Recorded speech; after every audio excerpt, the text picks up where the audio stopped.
Oui, bokota kaka nde ezalaka na émission na bino, na émission na biso, na émission bolingaka mingi, tofongola misu bandeko na ngai, na lisusu ndenge ezalaka kaka, ndenge ezalaka kaka bandeko na ba bonne fête, ba bonne fête vraiment, na pesi ba bonne fête nzambe azwa lokumu, lolenge abatelinga abateli pe bino, lisusu penza na pamboli nzambe mpona bomo ya moko na biso, ba meilleur ve na makopa, makopa Chantal Sako, ba meilleur ve na moko, ba meilleur ve na Papa Montana, ba meilleur ve na Nono Lomboto wana mona Karine Saka, la femme de Simon Matondo naïba bambote na gi na mwasi na Nadine na lingi bino mingi nzamba pambola bino nzamba mona bino bandeko na nga na ye lisusu na émission na biso lelo eza vraiment makasi na ye mpona bamama émission lelo eza bopeto bamama bandeko na nga bopeto nde likambo bopeto nde makambo bandeko na ngai mwasi fo azala bopeto na ye kolobela basa kitoko te na ye kolobela mwasi oyo oyo azalaka propre mwasi ya propre nde na ye tosolola babi mwasi fo azala propre mwasi fo azala classe bandeko na ngai yango nde esalaka vraiment kitoko mingi bandeko na ngai na bandeko na ngai na ye vraiment na makambo ebele oyo vraiment eza bandeko misusu bayebi me eza mpe misusu vraiment bayebaka vraiment mpenza te bandeko na ngai yango vraiment na ye tosungana kaka nde ezalaka kaka esalaka bien esalaka bien makopa Chantal Sako esalaka bien makasi bandeko na nasi toza na moment ya hiver nde babibi wana esika bayebaka mwasi ya bopeto esika bayebaka mwasi ya propre eza nde na moment ya hiver boso bamonaka te toza biso na malili ata na sokoni na nga te bayokanga solo te toza biso na malili me bandeko na nga na ye kaka po tolakisa biloko esengeli mwasi vraiment il faut azala nango pardon bolimbisana il faut mwasi elle faut donc mwasi il faut azala biloko ya bien oyo esalaka bien na nzoto vraiment oyo esalaka bien eloko ya liboso na ngai nalakisa oyebi ke toza na moma hiver mwasi vraiment kosuba ezala mingi vraiment bandeko na ngai na ye kolakisa kaka na biloko esengeli mwasi akoki mpenda kozanga yango te mwasi akoki kozanga vraiment baporte silipe esalaka bien makasi oyo mwasi akoki kozanga yango te mwasi vraiment il faut sous-vêtement na oyo vraiment ezalaka na porte silipe wana esalaka bien ata posa ya masuba eyeli yo soki ozwaki mwa retard ya koma na toilette ekoki kokita na porte silipe basala ezalaka vraiment bien vraiment okoki kosala na bikini na yo na caleçon na yo toute la journée en tout cas oyoka yango vraiment na solo vraiment ya masuba mingi solo ya masuba te porte silipe mpe eloko mosusu na ngai naloba une fois porte silipe na yo epoli mwasi fo atambulaka soki oza na libanda ya ndako na yo mwasi fo atambulaka vraiment na baporte silipe na kati ya saki na ye kokoki kozanga te mpo une fois porte silipe epoli bien kolongola oyo epoli kotia ya propre osesuye très bien eza na balingete mosusu ezalaka kaka mpona balingete bayoka yango lingete ya partie intime donc mpona kosesuye très bien pour la masube etikala yo te vraiment osesuye très bien après olongoli porte silipe oyo epolaki okoki kotia mosusu ya propre ezalaka vraiment très bien vraiment porte silipe ekoki kozanga te na mwana mwasi vraiment mwasi akoki kozanga yango te akoki kozanga yango te esalaka bien makasi donc eza lisusu na oyo ngai nalakisaka bato misusu basalela yango na moment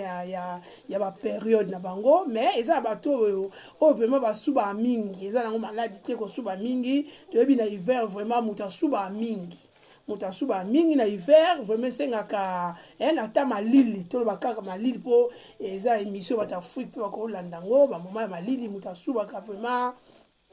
mingi vraiment ezala bien kozala na oyo moni so oza na porte silipe oyo ezala bien eza bato mosusu basala yango na ma regle mais ezalaka mpe bien okoki kosala bato basubaka mingi ozosalela oyo pourquoi eza yango vraiment pepele eza yango vraiment eloko te eza pepele moto asuba mingi po soki eza ndeti ke posa masuba ezwi yo na libala toyebi biso nyonso so oza na posa masuba eyaka makasi emoni mpenza emoni toilette nde posa masuba eyaka makasi non ti oya okota na kata to mona mosusu déjà ebimaka bon moni bato basuba mingi esenga oyo oyo ezalaka vraiment très bien et en tout cas epola te donc esobaka masuba ya emona mpe emeli masuba na yo esala mpe ka bien donc soko epoli en tout cas bandeko fo kaka kochange kotia mosusu ya propre eza vraiment bien mpona yo moko mpona santé na yo moko omona eza bato mosusu bakomana bapicor omona bamokusa na nzoto ya basi eza masuba mingi ese masuba opangusaka pema masuba bien te bien babani génique na yo baprote silipe na yo tiaka na kata na sous-vêtement na yo epolaka trop ochangeaka te omona excès nango yango eprovoka bapicor eprovoka bamokusa na banzoto na biso bana basi donc oyo vraiment ezalaka vraiment très bien vraiment na moto oyo oyo asubaka excès no kozala kosubikala te oyoki posa masuba en tout cas napesa conseil na ngai vraiment conseil na ngai na kopesa il faut kosalela oyo mingi mpo moni oyo eza vraiment pepele makasi donc à fur et à mesure kaka epoli keba te masuba ekoki kokweyela yo na sous-vêtement na yo mais oyo te oyo soki masuba ekweyeli yo masuba ezwi ebimi yo ekotikalaka awa ekobebisa bikini na yo te vraiment ekobebisa sous-vêtement na yo te en tout cas ngona nasengi vraiment bandeko bato basubaka mingi en tout cas faut kosalelaka oyo vraiment en tout cas eza vraiment bien mpona mwasi mwasi akoki kozanga yango te eza nango vraiment eloko moko vraiment ya cher te omona même na paquet eyaka 20 na kati ya paquet na paquet pena eyaka ebele ndesi oyo ya mike oyo na paquet nango eyaka 50 donc so otie na kati ya sac oyo nango ta 10 na kati ya sac otambulaka nango na kati ya sac mpo okoki kobima obosana te esala mpenza bien makasi mpona propriété ya mwasi mwasi fo bopeto mwasi fo azala propre na bibasa kitoko te nga nalobela mwasi ya propre mwasi mosu okozala no mpe kitoko mais oza propre te donc naye mpenza lelo mpona basi ya propre mwasi ozala propre kosalelaka vraiment biloko oyo mibale en tout cas ekoki kozanga te na mwana mwasi nga soki nazali na biloko te bandeko nango na mona lokola ondie na apolele donc esalaka bien banda vraiment na bota donc nazangaka eloko te na nzoto na ngai oyo nazanga yango te mpo esalaka vraiment bien makasi esalaka bien vraiment mpo soki masuba ekwei nango omoni ke masuba epolisi yango olongoli yango obwaki yango otie ya oyo eza sec oyo eza propre mpona santé na yo tuka eza vraiment malamu mingi bandeko na ngai lisusu toza na hiver mais oyo eza dodora na biso toza na hiver mais biloko ekozanga biso te oyo eza dodorant mwasi oyo osokoli na yo très bien en tout cas okoki kozala nango même na sac mpe oyo lisusu donc batia carte dodorant na ntongo te kozala nango na sac na yo moko mpe ozwa mpe opakuli bien na saba mapeka na yo na bakotama mabele vraiment esalaka bien makasi mwasi akoki kozangaka dodorant te mwasi akoki kozanga susu parfum te nayeka na wa moke nano mwasi akoki kozanga parfum te esalaka bien esalaka bien makasi mwasi akoki kozala te ke olamuki na ntongo olamuki bongo obimika okei non mwasi olamuki osokoli nzoto na yo bien ominiki très bien opaku mafuta na yo ndeka ezalaka après ale ozwi madodorant na yo bien otie na se ya mapeka ozwi parfum na yo pakuli pakopo na nzela kokuta na bato babeso ezalaka tala ebele na journée esalaka bien olekisi bakotama matoyi bayamba bamaboko opompe esalaka vraiment très bien eza babilo mo eza naye na oyo ya mike mpo oyo en tout cas ezalaka bien mpona kotambola nango même na basak ezalaka vraiment bien biloko oyo na sak en tout cas epezaka nango vraiment te eza bena bien mpona mwasi okoki kozanga yango te na mwa baplace mo boye pompe ndeka ezala boyebi kaka esala mwa balei mwa balengi moto akute na oyo apesi yo mwa beso esalaka mwa très bien biloko oyo en tout cas eza kaka mpe oyo mpe susu ezaka ndenge moko eza mpe kaka deodorant ezalaka vraiment bien lisusu mpe ya payen oyo naomona ya lipela en tout cas eza mpenza mpe lisusu bien mpona kopompe opompe na nzoto na yo vraiment esalaka bien mpo bamusolo na bamitoki omona mwasi mosu alamuki na ntongo kaka ndenge wana ye wana twa abimi akei vraiment eza vraiment malamu te olamuki na ntongo kota na banio na yo bien na wese na yo na douche osokoli mwai na yo na etindo te osokola soki combien balitre non osopi mai no na nzoto na yo bien mpona olongola sola motoki olalaki nango epardon oyo olamukaki nango esalaka vraiment bien osopi mwa mai ngai sopi tie moi savon ato nika ndeti ngai na nika na lunuka tous les jours te donc na nika lunuka voilà na ko sabino te nika lunuka tous les jours na nzoto na ngate na soko na ngai na tongo na ko chaka na police na pangu pardon na tie moi savon na gana ngai na nikika rapide po bobi na tongo eza ko etika ba na classe pe bato misala pe lisusu ko kota na douche te bata ebele po ke musala biso bata na classe ko etika pe ba na classe donc eza ba swemo to sala kaka po na butu olala ki osokola ki na tongo po na olonga ba muto ki ne to lala kaka mutako sote lali to tokaka yango sala bien ko sopa moi mai après par contre ma foot au pomper bata va presser au pomper et ça va bien au moni moi c'est la muki na tongo surtout parce que na ko musala ozo kota na étouffement na bakata ba train na kata ba métro na ba bis en tout cas yo mo yo ka sauter biso ba ko ba baka muto aza na solo mi yo ka sauter mais moi na muto aza pembe no ayo ko solo. On comprend. Moi, biloko eza na ngo vraiment lo te na ba supermarché na biso eza na ngo ba mbongo mo mike to ko kozanga te na ba saki ato bosana ko tia na ndako so sokola et on late bilamo na nzelo ko pompa ngo penda rapide pour na ozwa bis pour rater pe musala te et ça la bien makasi ya mususu na zana oyo susu moi si akoki kozanga oyo te vraiment na moment na ya douche moi ça sokola ka nzoto ne ya bo moi si na savon ya nzoto te mais ça ba savon déjà spécialisé pour na kosokola nzoto ya mwana ya biso bana basi oyo za ba gel intime pour na kosokola nzoto na mwana moi si vraiment et ça la bien ça bilo moi si vraiment ya bien moi si ya propre moi si aza classe akoko zanga biloko te ezate oyo ke sokola na kata douche na yo ozozo savon oyo sokola na nzoto otie na kata nzoto no ya basi yango zo pour porter na bato ba microbe oyo ça ba gel de ba gel moko intime donc ba déjà ba komi hygiène intime donc hygiène intime ah hygiène intime donc ça pour na kaka na nzoto basi vraiment et ça bien makasi yo avant yo sokola oso pa mai na nzoto yo koti na douche eloko liboso ya kotia na nzoto eza oyo osipakole na nzoto no ya mwasi ti ozo nika nzoto na yo ozo pangusa nzoto na yo pardon ozo nika nzoto ti oso pa mai na nzoto na yo na suka nde oya koya ko sokola nzoto no ya basi wana déjà savon oyo ezaki de na kati ya nzoto no ya basi et ça la bien po elongola pe ba mo ba microbe neza la kaka et sunga vraiment makasi ba savon oyo sokola nzoto vraiment makasi pona ko sokola nzoto ya bana basi eza vraiment malamu vraiment mingi te il faut ko sokola na oyo et l'homme suna ngana loba pona biso bana basi au mona mwana mwasi asokola kaleso na ye na savon oyo ba sokola nzoto savon ba sokola nzoto eza pona ko sokola kaleso na ote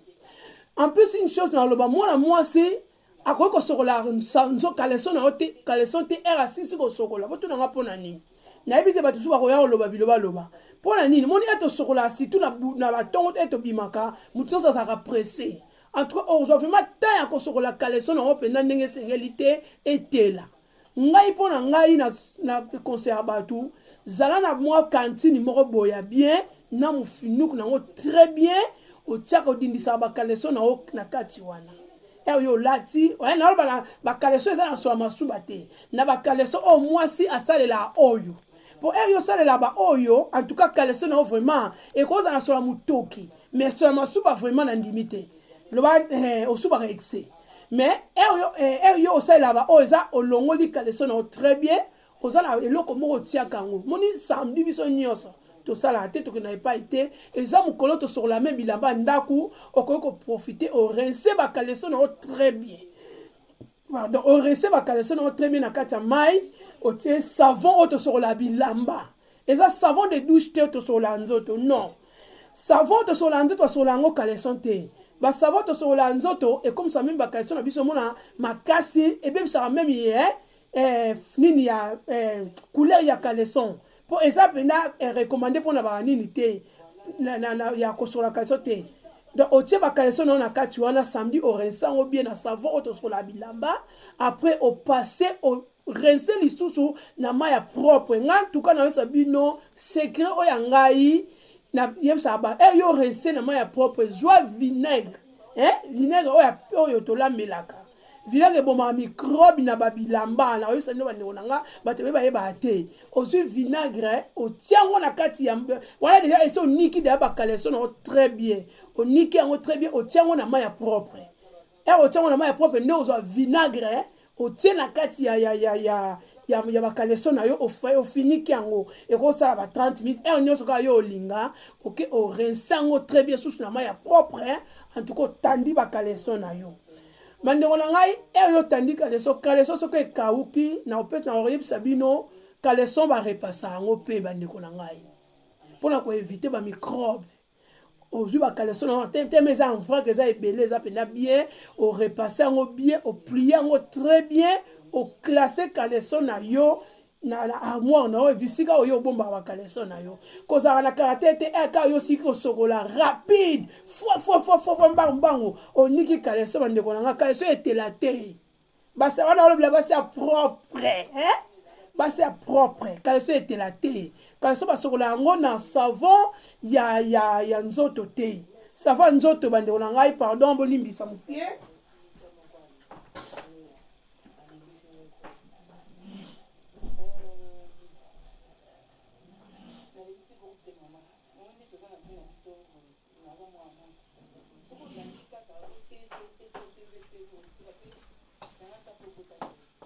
bolimbisi aye lisusu savon nzoto to bandeti basavon oyo eza basavon mpona nzoto eza savon mpona kosokola bakaleson te donc mwasi azobima na to memi na bautu toya kouti mosala oye osokoli nzoto no très bien ozwi kaleso na yo oke kobomba yango na kotia yango na mwa kantine moko ya bien eza na mofinuku nango très bien so mpo olingi otie mai mpo ebike mai wana mpe okotika yango te 1 mois te ebimisa solo bandeko na ngai donc mai moko ezali ke okoki kovandisa bakaleso na yo osisi kovandisa bakaleso na yo okoki kochange mpe mai wana msusu na semaine ta 2 fois oyo avandisaka na kati ya mai eza mpe mabe te wana ovandi na kati ya mai na mwa savon eza bien mais il faut changer mpo mai wana epolaka ekobimisa su solo obebisa bakaleso na yo ekomisa bakaleso no lisusu solo en tout cas eza bien te donc olongoli yango na kati ya mai wana ya propre ya mai ya savon otie susu mai mosusu otie susu savon mpo esala oke na fin ya semaine ozalaka pose ozalaka bien ozala mosala mosusu ya kosala mpenza te okozwa bakaleso na osokoli yango na ndenge ya kimia nde wana yosala obie mpo otanda yango. En tout cas, merci penza na bandeko nyonso baolanda ngai na émission na biso tofongola miso. Tofongola miso ezaka émission mote o ezaka toyeli lisolo moko ya koibeta ya mutu ya non. Na mission na biso tofongola miso toza pe na ba conseil o tono pesa ezala ngo mabete po babi muta kokate. Donc to sungana kaka bandeko na ngai vraiment ezala bien makasi. Et l'homme se mona mutu ayebite. Mais yo oleka olsungi ndeko nao. Po ezala ba fille ebele basokola bakaleso na bango na ba savon oyo oto sokola nzoto en tout cas ça peut na recommander te pona sokola kaleso na yo na savon oyo donc pona sokola kaleso na yo bien il faut que sokola na savon ya poussière mais na rapide vraiment te donc bomba ba kaleso na yo na semaine très bien soko changer mai ozotia mai na savon ozo changer mai tina faire semaine oza tranquille o sokola ba kaleso na yo vraiment na ndengi ya propre. Et ça là vraiment très bien moi c'est propre moi ça ça penda propre wana na na ye pona ye po esunga penda lisusu comprendre bandeko na ngai na si bozo comprendre nga muke non c'est ça ko sera ba kaleson la bino très bien au tandi yango penza bien et kauki so eza ya ba coton et ça le penda bien pona ko repasser en plus moi si vraiment ko sala la ba kaleson nylon te loba ke kaleso nylon eza na coton na batia na se wana batia tissu ya coton eza penda bien pona na santé na o et au salon malamu mais ba kaleso nylon et porter la bato bele microbe bato yeba te kaleso coton eza très bien na nzoto mandeko nanga eza très bien donc yo oza na kaleso na o bien coton au sokoli yango silisi ba kaleso na yo que ça soit nini oza nango na ebité au sokoli yango très bien ndenga na lakisi eza bien makasi osokoli bakaleso na o après opasa yango na mai aussi ça opasa yango otie mai ya propre ozwi vinaigre otie vinaigre na kati ya vinaigre otie vinaigre na en espagnol pardon otie vinaigre na kati ya bakaleso na yo ozipiki yango très bien ba 30 minutes 1 heure du temps après okoya korince yango très bien otandi bakaleso na yo après kotanda bakaleso na yo nde kosala bien korepasse yango oklasse yango sur na kati ya armoire na yo. En tout cas conseil na ngai yango wana vraiment ndeko na ngai nyonso balanda ngai moi ça sur la kaleso mbangu te. En tout cas si ezala nango etelaka nango te na oyebisa no bandeko na ngai yango omona kaleso na ye c'est comment changer couleur en plus ozosonga basavon oyo mingi basavon mona ezalaka bableu basavon ezalaka bacouleur kaleso apembe osukulu wana basavon oyo ya boye en tout cas omona echange couleur eza susu na ndenge osombelaki yango te. Et ça vraiment malamu mingi vraiment te. Donc moi c'est seigneur azaka propre moi si vraiment beau peto oh vraiment ezanga te na moi si gel intime ezanga te et ça la bien moi ce qu'on a savon au te au te na kata nzoto no abo moi si na kata vagine na yo eza vraiment malamu mingi te. Oh venez ça va savon zo porter les biso ba microbe na ça uniquement pour na pour ta casser ezanga pété trop et yo zo ça la savon oyo eza vraiment malamu pour na poso na ote mais ba o eza recommandé uniquement pour na kosokola ba vagine na biso bandeko na nga pende eza lango vraiment talu mingi te bandeko te eza talu bandeko na nga pour na santé na yo en tout cas kozanga ba gel ote eza lango ba marque ebele soki na pharmacie même na ba supermarché ba gel intime vraiment eza ebele. En tout cas nzamba pambola bino eloko oyo misato oyo oyo vraiment onga na ye ko présenter lelo vraiment ba oyo nyonso ekoki kozanga te na mwasi ekoki kozanga te mwasi akoki kozanga biloko nyonso na lakisi biso te ekoki kozanga te vraiment na mwasi apeto na mwasi ya propre vraiment biloko ekoki kozanga te. En tout cas nzamba lola pambola bino nzamba lola kanisa bino vraiment ebele na bandeko balanda nga babonane na bino makopa ba gros bisous nzamba pambola o babiwumela bala mwasi ya propre babi mwasi sengela azala propre mwasi sengela azala classe na ekolobela basi kitoko te mutu so akozala kitoko bandeko na nga me azali propre te okende même na ndako na ye apesi yo mai okomela mai te azana ye propre te mais on t'a lié propre bandeko moi c'est sengeli phase à la propre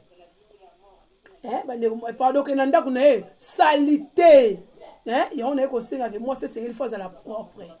moi c'est sengeli la propre na nzoto na ye même na ndako na ye so muta ye en tout cas sepeli bandeko yateke ndako so muta ye kana ndenga ya koma kana kati na ndako no nanza ye sato pese biloko ko lia te po ndenga moni la ka libanda na ndenga ye ko mona place mais ça uta mona kota libanda ndengwana même quand ya ndako na moi so te mona boye zoka asala propre boye et ça là vraiment bien mais non ba mona ka vraiment ba propre ba jolibilité belé na libanda mais ya ba na kati ndako na mbwa donc salité muta mona ta isika okota te si o tia propre o tia lokolo te bandeko na ngai moi c'est sengeli même douche toilette parce que bengi toilette bandeko na ngai et sengeli faut la propre o muta koti même na kata lepe lipa eza bato eti mosusu okoti yo moko okomi ozobanga donc otelemi na ndenge ozosuba me ozobanga amiso okosuba na wana bato eti ezala na basupermarché omona yango propre mais toilette eza na kati ya ndako omona yango osali te mbindo eza vraiment malamu te mpo omoni toilette esalaka vraiment mibali mabe mpenza mingi te mais toilette esalaka basi mabe mingi mpo soki salite eleki toilette esalaka mabe makasi mwasi esengeli fo ozala propre toilette na yo vraiment fo ozwila yango tamba ndeko na ngai donc néglige na yo chambre na yo néglige na yo soki wapi mais en tout cas eza biloko nga na bisaka bato oyo emonanaka na miso bato eza toilette eza cuisine eza salon bandeko koyo kozalaka négligé te il faut ezalaka propre so mutu akoti en tout cas asepeli ocomprendre eza nango te ke mpona kobongisa ndako fo ezala mbongo ebele non eza ka baide donc ofandi te fona bongisa kote ezala boyeboyeboye donc tout coup de bagno na donc douche na yo et ça fait ça propre bato botiaka ba papier na kati ya banini na ba cantine na ba papier hygiénique ça déjà utilisé en tout cas eza papier moko yo tiango na tongo na poko fo kolongola sachet ko boire ko tia sachet mususu po ba sachet wana et ça ebimisa solo ba papier bo boire na kati ya ba cantine wana ebimi na ba pardon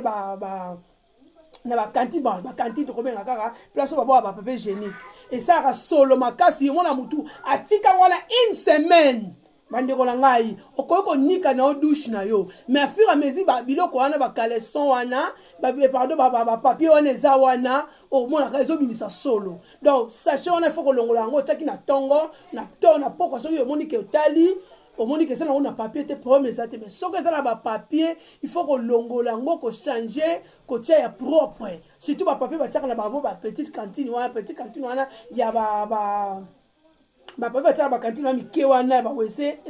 basachet eza cher mpenza te esalaka bien kolongolaka kotiaka mosusu mpo na propriété wana ya kozonika banio na yo ozwi mwa baparfum mpe ya babanio ezali fo konika badouche na yo batoilette na yo na banini basavon moko ya bien oyo ebimisaka solo ya bien ndeti baso tokei na savon douche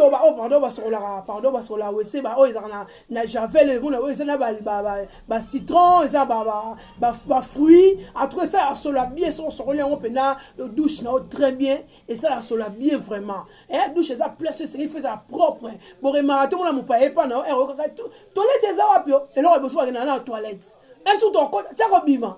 amonaka salon na yo na toilette cuisine kuta omona yango te donc eza cuisine na yo eza toilette na yo salon na yo bandeko na ngai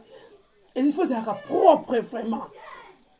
faut bongisa yango mpena ezala propre kosokola yango très bien na basavo ya bien oza moto akoti epesi solo ya bien na zolo ya motu eza bien ngai ndeti ngai na toilette na kota mpe na lipa mpe kia na le na ngai mpo tuka na zula yango tan comprendre donc douche il faut ezalaka propre